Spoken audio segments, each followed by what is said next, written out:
In this video, we're going to talk about a topic that is relevant to most industrial companies. How do we convert massive amount of industrial data into knowledge that can be used to improve business processes? Most companies today are accumulating a lot of data. As an example, a single oil and gas refinery can have more than 150,000 data tags.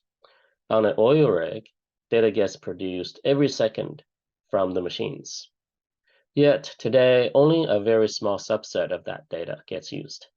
So how do we use more data? How do we use it more effectively?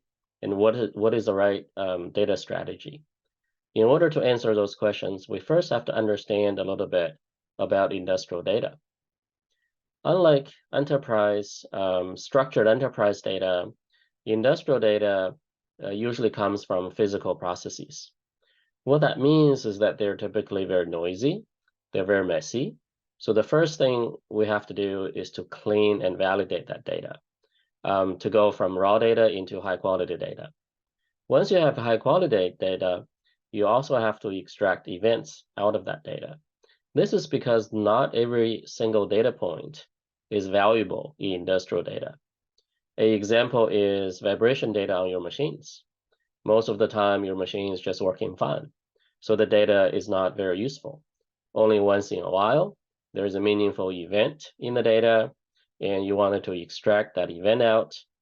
Therefore, for industrial data, there's an extra process of converting raw data into event data, which can then be analyzed using modern data tools. Here we show a very simple event generation example.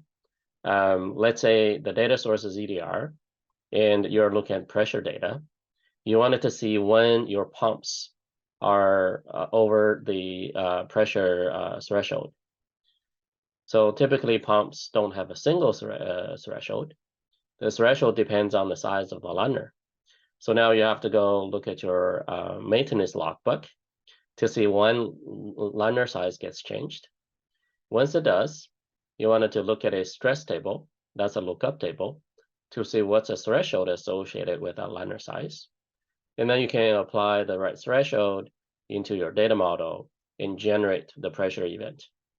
So there's a couple of interesting things here. First, even though this is a really simple example, you see that we are already using 3 different data sources, and most of these data sources are not reliable.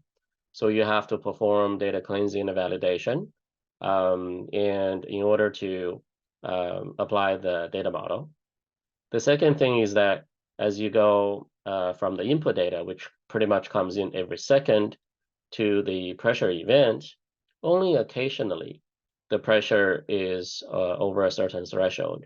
Therefore, you can typically achieve a huge data reduction going from raw industrial data into event data, which is very good.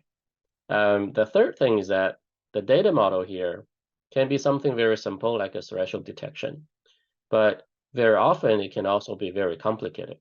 It can be based on a very sophisticated physical model, or it can be an AI model. So that's what operational AI is about. Operational AI is actually just an event generator, whether it's generating predictive maintenance outcomes or generating machine vision outcomes. Is about converting raw data into events. So AI fits into the picture of event generation. In addition to getting the results on your pressure, on your liner, another very important thing to do is to add a lot of metadata to the events. So for example, metadata can be the region of the pumps. It can be the team that's working on the pumps.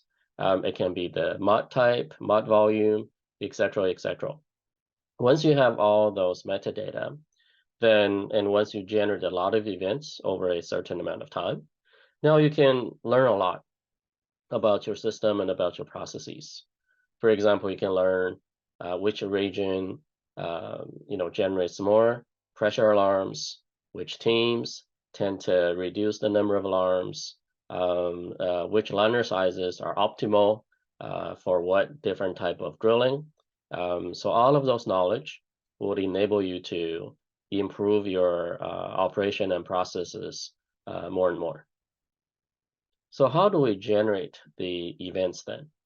This is a typical data structure that you can use. At the bottom, you have the data sources. Today's data sources are all over the place, right? They can be in the cloud, they can be in data warehouses, they can be served through a software API. You have different type of software that generates different data. They can also be at the edge from your historian or directly from machines, from sensors. But the first thing you need is a data engine. So data engine would be able to collect data from different locations, process them, clean them first to produce high quality data.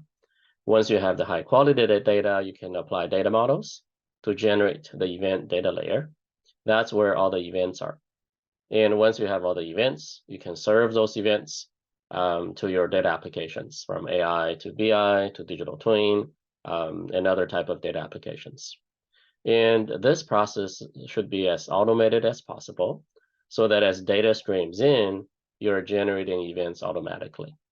And as you accumulate more and more events, you're accumulating more and more knowledge about your system, and essentially your data capability grows over time. So once you have the event data layer, what's next? You're actually not done. This is a continuous improvement process. And one of the most important tasks to do is event labeling. So at the beginning, you may not have all the root causes to build your data models to be completely smart and automated. So for example, you may have some machine breakdowns, or you may have some critical alarms, and the root causes are not built into your data model. In those cases, what you want to do is you want to enable your operations team to label those events, label the root causes, and the root causes should be put into your data models so that the next time if a similar event happens, your data model can actually predict and give the root cause automatically, right? So as you can see, as you label more events over time, your system is going to get smarter and smarter. Your predictions are going to get better and better. So this continuous improvement process would enable you to build a better and better knowledge base. And this is what the event data layer ultimately does for your organization. If you have any questions on the EDL, if you have any questions on event labeling, please contact us. Thank you.